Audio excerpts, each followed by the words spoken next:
I tried Zerion Portfolio Wallet app for 7 days. Here's the shocking truth. When I first opened the Zerion Portfolio Wallet app, I expected a standard DeFi tracker, but after using it for 7 days, the shocking truth is that Zerion isn't just a tracker, it's like a command center for your entire crypto portfolio across multiple blockchains. The moment I connected my wallet, Zerion automatically pulled in everything from Ethereum to Polygon, Arbitrum, and even Base. Within seconds, I could see my full portfolio value, historical performance, and live token prices all in one clean, simple dashboard. Most people get this wrong. They think you need 5 different apps to manage DeFi, but Zerion proves you only need one.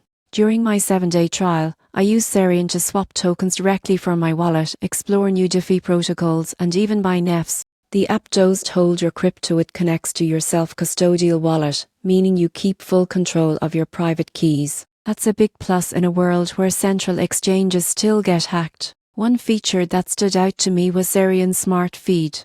It updates you with real-time news, trending projects, and wallet activity from people you follow. It's like having a personalized DeFi social network built right into your wallet. Performance-wise, the app was lightning fast. I didn't experience any lag, and the gas fee estimator helped me avoid overpaying on Ethereum transactions. The only minor drawback: some smaller blockchains and niche tokens still aren't supported, but the list is growing fast. By the end of the week, the shocking truth was undeniable. Zerion isn't just for tracking your crypto, it's for mastering it. It's simple enough for beginners yet powerful enough for DeFi pros. If you've been juggling multiple wallets and dashboards, Zerion might just replace them all.